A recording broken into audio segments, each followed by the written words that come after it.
একবার একটা ছোট্ট রাজ্যে একজন জ্ঞানী এবং দানশীল রাজা তার জনগণকে জীবনের একটি গুরুত্বপূর্ণ পাঠ শেখানোর সিদ্ধান্ত নিয়েছিলেন। একদিন তিনি তার লোকদের বাজারের প্রধান রাস্তার মাঝখানে একটি বড় পাথর বসানোর নির্দেশ দেন। তারপর তার লোকেরা কিভাবে প্রতিক্রিয়া জানাবে তা দেখার জন্য তিনি কাছাকাছি লুকিয়েছিলেন। সূর্য ওঠার সাথে সাথে শহরবাসী তাদের দৈনন্দিন রুটিন শুরু করে। একজন ধনী বণিক রাস্তার কাছে এসে পাথরটি দেখে জোরে জোরে বিড়বিড় করে বলল, রাজা এই বিষয়ে কিছু করেনি কেন? এটা তার দায়িত্ব। সে ঘুরে অন্য পথ ধরল। এরপর একদল কৃষক এগিয়ে আসেন।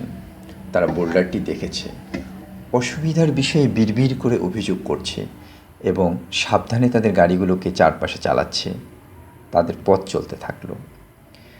সারাদিন ধরে অনেক লোক বাধার সম্মুখীন হয়েছিল, কিন্তু তারা হয়তো অপেক্ষা করেছিল বা অভিযোগ করেছিল।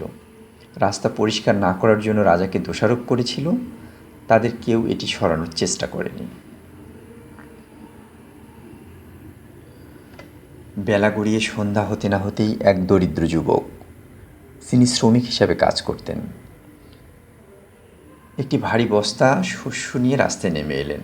তিনি বোল্ডারটি দেখে থামলেন। তারপর তার বোঝাটি রাখলেন। তিনি পাথরটি পরীক্ষা করে এটি সরানোর সিদ্ধান্ত নেন।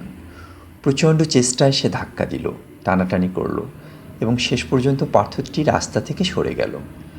তার কপাল থেকে ঘাম মুছতে গিয়ে তিনি লক্ষ্য করলেন যে পাথরটি যেখানে ছিল সেখানে কিছু একটা পড়ে আছে। এটি একটি ছোট্ট থলি ছিল।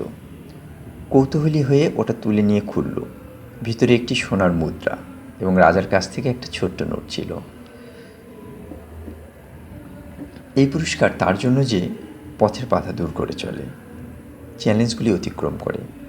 আপনি নিজের এবং অন্যদের জন্য পথকে সহজ করে তুলেছেন। যুবকটি মূল্যবান শিক্ষা বুঝতে পেরে হাসল। জীবনের চ্যালেঞ্জগুলি আমাদের বাধা দেওয়ার জন্য নয়, এগুলো ছদ্মবেশের সুযোগ। মোরাল অফ দ্য স্টোরি, আপনি যে প্রতিবন্ধকতার মুখোমুখি হন তা বাধা নয়, এগুলো আপনার শক্তি, সংকল্প এবং পদক্ষেপ নেওয়ার ইচ্ছার পরীক্ষা। সফলতা তাদের কাছে আসে যারা সমস্যাকে বোঝা হিসাবে নয় বরং উন্নয়নের সুযোগ হিসাবে দেখে।